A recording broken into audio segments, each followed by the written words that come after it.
fellow Tibetans are struggling. We have all the freedoms in exile to do something about it. So it is our responsibility. Now, the Tibetan community in Britain, so we are based in London and we do all of the events. Everything is basically organized by us. But I did learn how to read a little bit, and that's always stayed with me. They're not shouting at me because they're angry at me or they have a personal vendetta against me. It's because of what they're going through. So showing them that compassion, I think it is based on. So then I asked my mom, like, can I go to TCV summer camp? In hopes, that I would sort of find or feel more involved in my own identity. But now I think members of any community realize the impact China is having, the power that China is holding over their own governments. And I think that does frighten people. Keeping the cause of Tibet in our hearts is so important. Because if we don't do it, who's going to do it? Unsilenced, Voices of Young Tibetans is a podcast presented by the Foundation for Nonviolent Alternatives, where young Tibetans share their personal stories, experiences, opinions, and journey in exile. Tasdile, Namaste, and welcome to FNVA's podcast, Unsilenced, Voices of Young Tibetans. Today we have with us a Tibetan woman who has been actively advocating for Tibet in the United Kingdom. She is the youth and cultural coordinator of the Tibetan Community in Britain. She is a doctor by profession and a VTAGger, and also the VTAG coordinator of UK. Welcome to our show, Dr. Dharamshala. Thank you.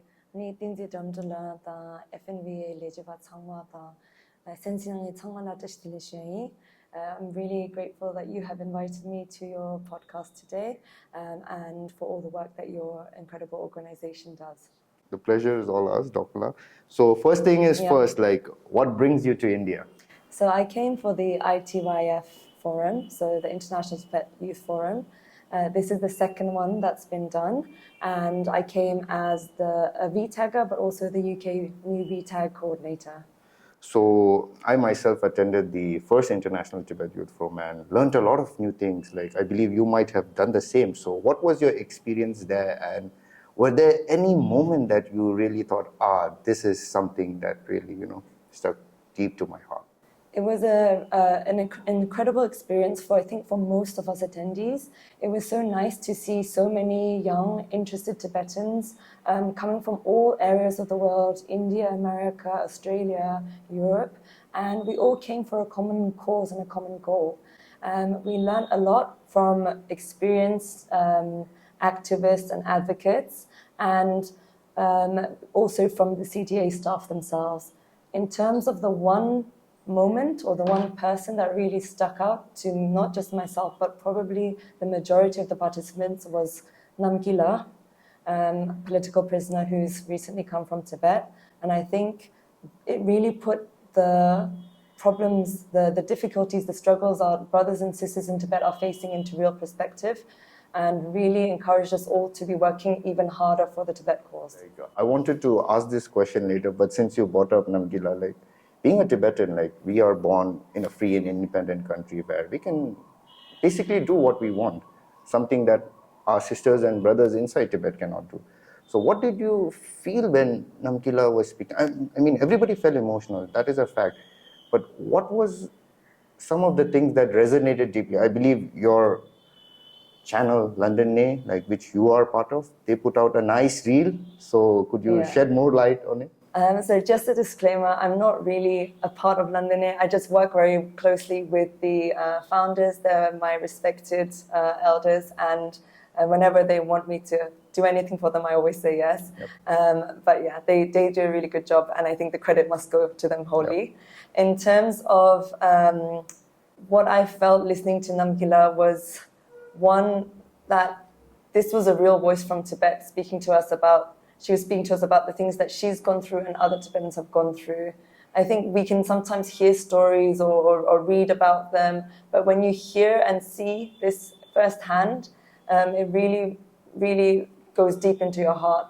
And I think when Namgila mentions, I wanted to ask Namgila a question myself, and that was, sometimes when you do advocacy or activism for Tibet, there's a creeping doubt or a fear that sometimes, am I making things worse for the people in Tibet? And I think one of the other participants asked a similar type of question. And I think Namgila's response really made me feel like, okay, no, our fellow Tibetans are struggling. We have all the freedoms in exile to do something about it. So it is our responsibility. It's not just something we should, some of us should be doing, but we all should be doing. And then I understand that some people, obviously it's a different story, they have close family members in Tibet still. That's the transnational repression there, unfortunately. But for all of us who aren't in that situation, I think it was really an eye-opener and like a light. And so when the candles lit, that this is what we need to be doing. Indeed, you definitely shed what Namgila resonated and also brought out the interesting point of what's happening, like these transnational aggression and repression. But moving on, like going to your personal level, like you are from a multicultural background. Yeah. I watched your episode at London, so know a bit, but I believe our audience would also like to know more. So being from such a background, there definitely might have been challenges and also opportunities. So how did you overcome and came across all these things? Yeah, so I think if I go back to like my background, so my mom is Tibetan, my dad is half German, half Scottish, and I was actually born in Germany. I lived there until I was about 4 or 5 years old, and then because of my dad's work, we moved to London. In London is the first time I actually saw many other Tibetan people. I was very young then, but my mom was very keen for me to be involved. We went to do Tibetan performances. I got to perform in front of His Holiness the Dalai Lama. And I went to Tibetan school, although it was very different to how it is now. Back then, we didn't really have the facilities, and it was more of a place that I could feel Tibetan rather than actually learning much Tibetan. But I did learn how to read a little bit, and that's always stayed with me. When I was about 11, though, we moved to Japan. And then after that, I was in Singapore. So actually, for most of my sort of teenage years, I wasn't with any Tibetan community members. Like, I didn't know other Tibetans really, unless I was seeing family and friends abroad. And even in my own home, of course, my dad doesn't understand Tibetan, so we used to speak in English. It was only my mom who would speak to me in Tibetan. So at some point, I felt like maybe my Tibetanness, I wasn't so sure. Like, I felt it in my heart, but I couldn't really speak the language. I didn't really hang out with other Tibetans. So what made me Tibetan? So then I asked my mom, like, can I go to TCV summer camp? In hopes, that I would sort of find or feel more involved in my own identity. It was a really good experience for me. I didn't learn as much Tibetan as I wanted to, but I think it's just because it's not the easiest language to learn if you've not been speaking it all the time. But that was when I decided I was going to speak to every Tibetan person I know in Tibetan as much as possible, so I could improve my Tibetan to a level that I would feel comfortable and more confident speaking to anyone and everyone. But I did leave with a sense of community, with a sense of I'm a Tibetan and these are my brothers and sisters here in TCV. And that made me feel, okay, what about my brothers and sisters in Tibet? So then that's when the sort of feeling of wanting to be more Tibetan, wanting to not just be Tibetan by blood, but also by the root being Tibetan, that really came across. But then again, I was abroad. I moved back to the UK to attend medical school in Southampton when I was 18. And I think then was the big change because finally I was back in the Tibetan community. Yep. Yeah. So you mentioned TCV. I'm someone also who graduated from TCV, and growing up also, like before joining TCV, I was enrolled in a Tibetan school, and similar to your experience, like it was only with family members that I would get to engage. And we also had this, like you mentioned, like a Tibetan school. There was not a school, like it would be like some senior Tibetans just teaching us Tibetan. Yeah, I think it's a similar thing for me. So I mentioned school, but actually that's what it was. It was one very respected Khyentse who's unfortunately passed on. And children who were 5 years younger than me and children who were 5 years older than me. And in a room like this, maybe 6 or 7 of us gathered here. But it was still something that, made me feel more Tibetan. For me personally, I just learned the numbers during that time and the alphabets of Tibetan. But afterwards, like I joined the TCV and learned more. But on that note, Tarala, like what is the situation of these very schools? I think it's much larger, much more elaborate, much more vibrant these days. So could you shed much light on it? Because you yourself are a coordinator of the Tibetan community in Britain. Yeah. So we do have an excellent Sunday school now, and they have a parents committee, and they all work very hard, and there are many respected Gyenlas there. Some have been teaching there since when I was a child, and so they've really dedicated a lot of time and effort. And there are 4 classes at the moment. They're separated by age group, and they don't only learn how to speak Tibetan. They start their morning with the prayers. They have damye classes, so Tibetan lutes. And in the summer, they also learn for different performances. So we can perform at Tunga. So each of the classes have their own, usually it's a parent who volunteers, who helps teach them a performance so that we can have a nice and vibrant celebration for His Holiness. That's very interesting. Like, even though we are not in Tibet, like the place of our very ancestors, like we are still doing our utmost through the guidance of our elder generation, through the visionary leadership of His Holiness, to preserve our very unique culture. So it's very encouraging and inspiring for me to hear such things. And like you said, you moved to Southampton, pursued your profession. You are a doctor right now. And being a doctor, like I have a younger sister who is doing, she is a nurse right now. So Yeah. I think Buddhism and being a Tibetan, you know, like when you do see these sort of profession, you interact with other people. So I think that elements of being a Buddhist, or being a Tibetan for that matter, you know, what push does it have? Like, does it make you do your work differently compared to others? Like, So I am a GP or a general practitioner. I guess in other countries it might be a family doctor. And I work in a very time-constrained, busy, stressful environment. So I have a new patient every 10 or 15 minutes, sometimes with multiple problems. Sometimes I'm supervising other staff, other doctors, other nurses. And it can really be quite tough. And unfortunately, sometimes patients or their family members can get very angry, very upset, shout, and it's not great. But I think being a Tibetan and a Buddhist, it does help me because I can show them more compassion. Compared to my colleagues who I work with say, actually, you handle that situation very calmly. And I say back to them, actually, it's because they're struggling or they're suffering or they're in pain. You know, these are the things they're going through. They're not shouting at me because they're angry at me or they have a personal vendetta against me. It's because of what they're going through. So showing them that compassion, I think it is based on being brought up in a Tibetan culture, being brought up under the guidance of His Holiness. And I think that's something that many people would strive to also improve. I mean, I can definitely still improve my patience and stuff, but I think many of my colleagues actually said, oh, this is really interesting that you can remain so calm. Maybe we need to look more into some mindfulness or some Buddhism. So I think it does make an impact. and when you mentioned mindfulness, I remember, you know, like when the US delegation visited His Holiness recently, the one leading it, Representative Michael McCall, he said the same thing to His Holiness, like I should be taking a class of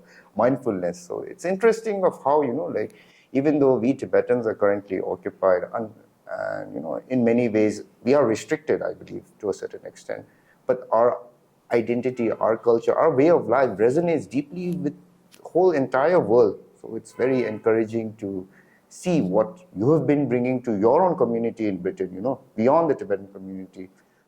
And moving on, like I've mentioned before that you are the youth coordinator and also the cultural coordinator of the Tibetan community in Britain. So what is their role in Britain and how many Tibetans are there in UK and how active have they been till now?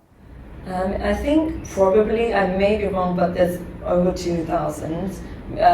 We are a little bit scattered. Some of the communities are a lot closer and all in a similar area, like in Toronto, for example. There's a big community all in one area.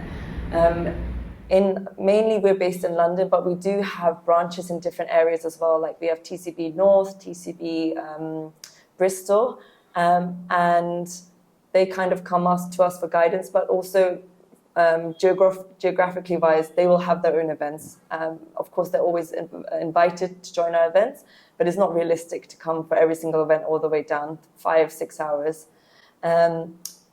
Now, the Tibetan community in Britain, so we are based in London, and we do all of the events. Everything is basically organized by us. There are some additional events which may be organized by other organizations, but usually we work together. And I think that's one of the beautiful things in the Tibetan community in Britain is we are all quite united. There's not like, in Tibetan we say, we really aren't like that. I think we all try and work together because actually sometimes to build that sense of community, it is just nice to have that one thing that everyone works together for. So my role is the cultural secretary, so I'll talk about that first. So for me, I just want to promote our Tibetan culture because our culture is our identity and our culture is so rich and beautiful. We have our 3 provinces, but within those provinces, the language, the dress, the way of life can be so different. So I really like to promote different aspects of our culture and look through all of our cultural clothing from many years ago, which was brought over by Tibetans gradually over time. And I always try and say, actually, can we try and do a performance with this so we can showcase this another beautiful chapter of our culture. I also try to, we have 2 cultural secretaries, so together we try to see what else we can do to promote our culture. So we did Hafagoshe. I know many other countries already have it, so we thought let's just join it as well. And sometimes there's a bit of controversy about Lhaka, but I think we push all of that aside. The key point is we want Tibetans to have a space to come together, to enjoy aspects of their culture, and then the bigger that sense of enjoying together builds the community, and that community is how you get action done. So that was the aim behind that. In terms of sort of the youth coordinator side, we've organized many workshops. We've collaborated with the Tibet support groups, which I think is so important because they've done so much hard work over the years.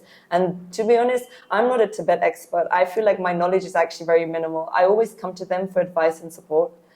So for example, we had Dr. Gyalo come, that was amazing, telling us about the colonial boarding schools. We've had workshops with the staff from Free Tibet, telling us about the campaign updates. Sometimes we don't even know what's actually going on, and it's so important so we just wanted to make sure that our youth were fully aware so that if someone asked them about Tibet, they know what to say, they know what's going on. We had Kate Saunders as well, who's a research fellow here with you guys, and she did a talk about cybersecurity, and all of those things are topics that we may have seen on a reel in Instagram or know a little bit about, but most people don't do a lot of research. So getting these experts in, explaining to us face to face, really makes you understand more about what's going on so that you then feel like, okay, I feel empowered to then speak to one of the MPs or to speak to a news outlet about what's going on. You feel that sort of confidence and that courage to do that. Like you mentioned a very strong point here, because I've been intimated by certain, Tibetan researchers or whatnot. They say that sometimes their research works are unfortunately not read by others, but also by Tibetans. So that's a very sorry state. But hearing what you, and especially the Tibetan community in Britain is doing, is like sharing their information to the Tibetan youth, and not only Tibetan youth, to everybody. I think it's a very nice way to sort of not only advocate, but to understand the problem. I think that's sometimes we fall back. Like you say, these days, it's like an instant world where you just want things quickly. So this is a really nice exercise. And I myself, being a researcher, would definitely like you and your organization to carry this forward, because it's very encouraging for us researchers as well to see that our work is being read and looked into. So thank you so much for that. So moving on, recently the UK election happened. Yes. And a big result, Labour won massively. And incidentally, it was during their time that a certain policy shift happened to Tibet. I mean, Many people might also not call it a policy shift, but there was a statement sort of suggesting that the Britain policy of suzerainty of Tibet was moved away by its declaration by the then Foreign Secretary, David Miliband, saying Tibet is part of PRC. Yeah. So with them coming back to power after 14 long years, like you and your organization have been very much lobbying, campaigning, working together with different MPs in the United Kingdom. What do you think this sort of change would result for the Tibetan freedom movement?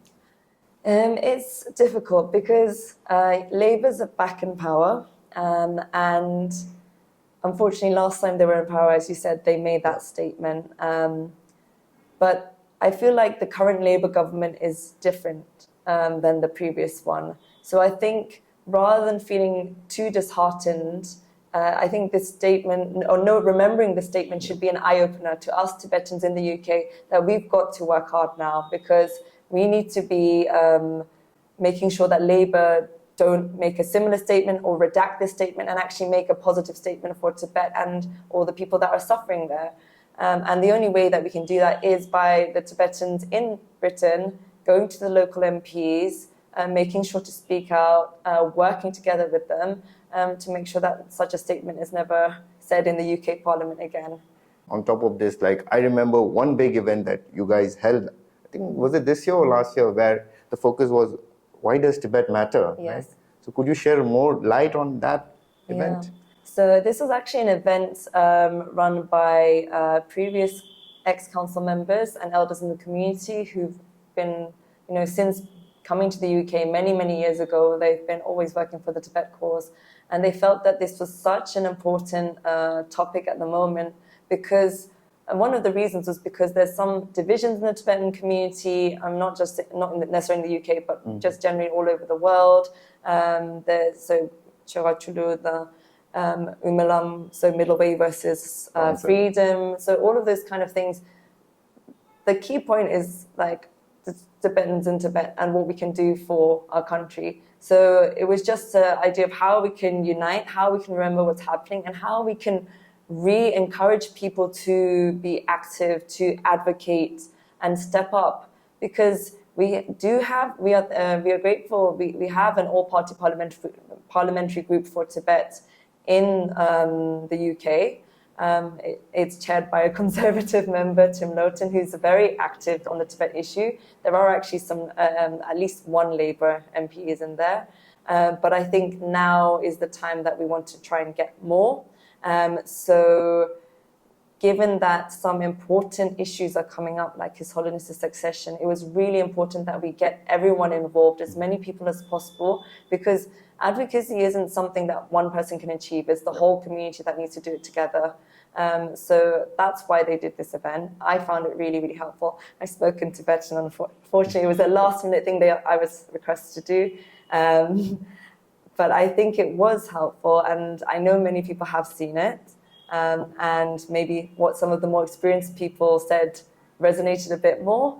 But I think it is important, and I think it is a wake-up call for Tibetans in the UK, but everywhere else as well. Indeed, it was not only the elder people who said, their words strongly resonated, but even what you and even Damon who spoke there, it definitely resonated deeply with us youngsters, for us to do more, to take inspiration from what you said. So it was very nice program, and I hope it becomes an annual thing, hopefully.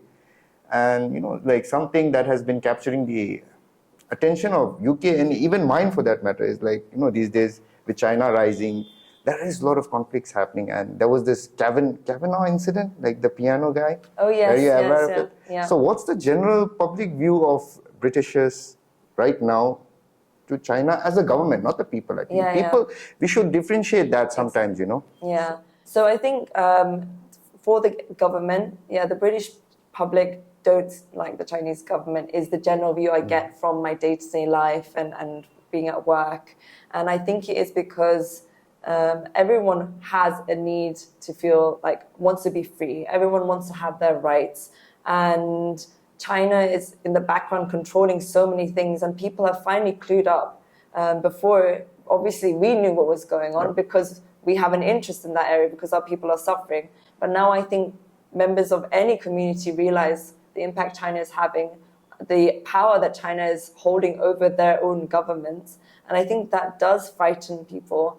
And I think that video was because of how the supporters of the CCP were acting. It really highlighted that actually, no, this is an issue that everyone needs to be aware of.